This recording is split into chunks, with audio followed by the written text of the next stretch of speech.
నమస్తే. ప్రస్తుతం మనతో పాటు సీనియర్ జర్నలిస్ట్ భరద్వాజ్ ఉన్నారు. ఆయనతో మాట్లాడదాం. నమస్తే సార్. నమస్తే.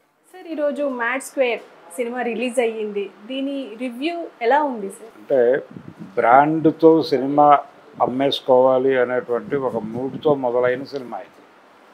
అంటే టిల్లు స్క్వేర్ అని 2 సినిమాలు చూసాం ఇంతకుముందు మనం. టిల్లు ఆర్గానిక్గా వర్కౌట్ అయింది ఆ రోజున మార్కెట్కి. టిల్లు స్క్వేర్ అంతకు మించి ఉంటుందని చెప్పారు. కొంత వర్కౌట్ అయింది. ఆ స్థాయిలో ఉందా లేదా అనేది పక్కన పెడితే బాక్స్ ఆఫీస్ దగ్గర టిల్లు 1 కంటే కూడా స్క్వేర్ ఎక్కువ డబ్బులు కలెక్ట్ చేయగలిగింది. అయితే ఇప్పుడు దాదాపు అదే మూడ్తో ఒక సినిమాతో బ్రాండ్ క్రియేట్ చేసి ఆ బ్రాండ్ మీద వ్యాపారం చేయటానికి సీక్వెల్కి వెళ్ళటం అనే ప్రోగ్రామ్ ఒకటి జరుగుతోంది. ఈ సినిమా అంటే ఆ సినిమా టోటల్గా విపరీతంగా నవ్వించింది జనాల్ని థియేటర్లో. కానీ ఈ సినిమాకి వచ్చేసరికి 2 బ్లాక్స్ అనుకున్నారు డైరెక్టర్ గారు.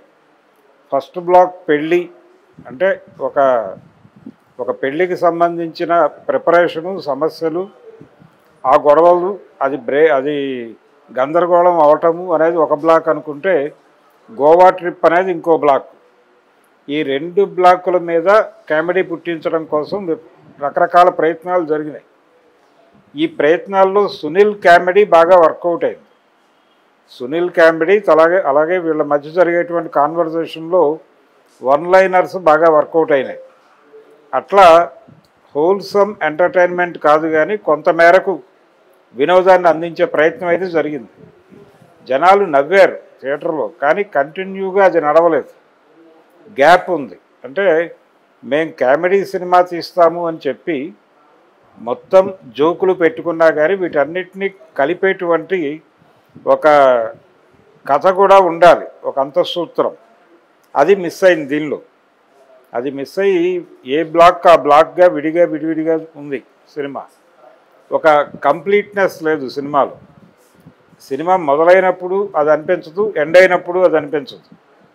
అందుకని అదొకటి మినహాయిస్తే సరదాగా కాసేపు థియేటర్లో కూర్చుని 4 జోకులు, పిల్లలు, అంటే ఆ జానర్ ఆడియన్స్ ఉన్నారు. ఎందుకు ఈ సినిమా ఇప్పుడు రిలీజ్ చేశారు, సమ్మర్ టార్గెట్ ఎందుకంటే ఈ ఎగ్జామ్స్ అయిపోయినటువంటి మూడ్లో థియేటర్కి వచ్చేటువంటి ప్రేక్షకుడు సందేశాత్మక చిత్రాలు చూడరు. అందుకని సరదాగా ఉండే యూత్ఫుల్ సినిమా కావాలి.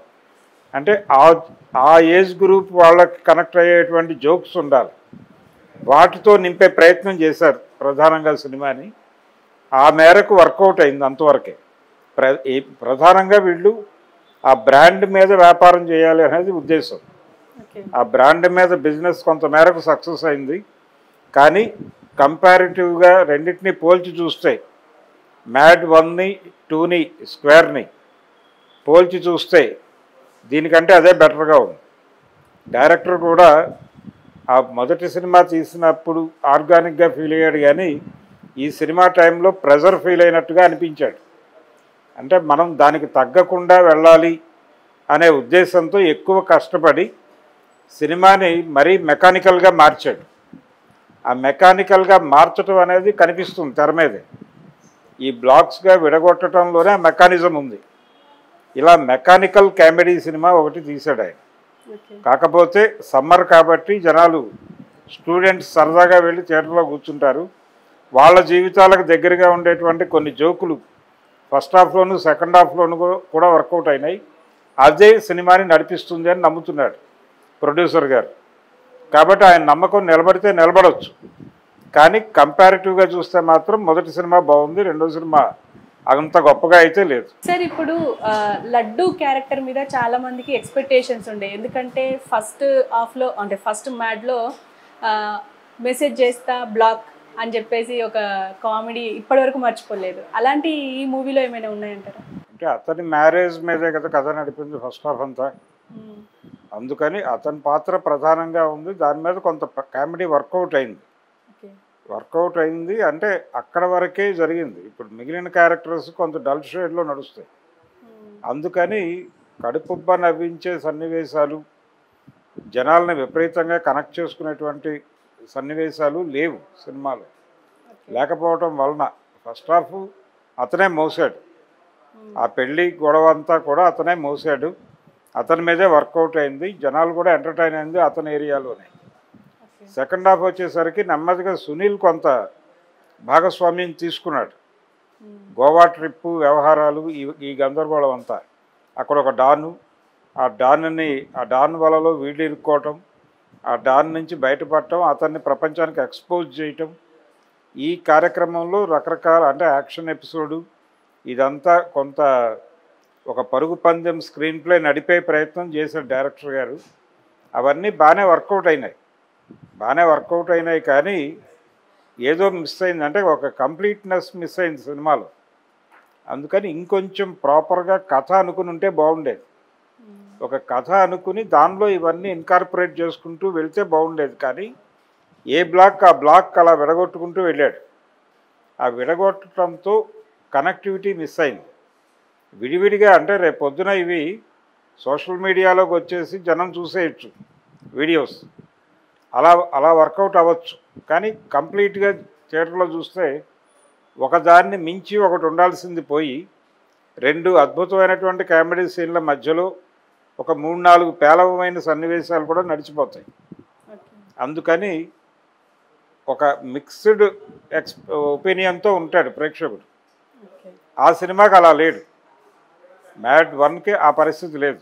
అంటే అసలు ఎటువంటి అంచనాలు లేకుండా థియేటర్కి వెళ్ళారు, వాళ్ళు సినిమాతో కనెక్ట్ అయ్యారు. ఆ రోజు కూడా కనెక్ట్ అయింది ఎక్కువ మ్యాడ్ చూసిన జనాలు కాలేజీ స్టూడెంట్సే. ఇప్పుడు కూడా వాళ్ళే టార్గెట్, వాళ్ళే వెళ్తారు. అందుకోసమే ఈ ఎగ్జామ్ ఎండింగ్ అంటే ఇప్పుడు 10th క్లాస్ ఎగ్జామ్స్ ఒకటే నడుస్తున్నట్టున్నాయి. ఆల్మోస్ట్ అందరూ హాలిడే మూడ్లోకి వచ్చేసారు.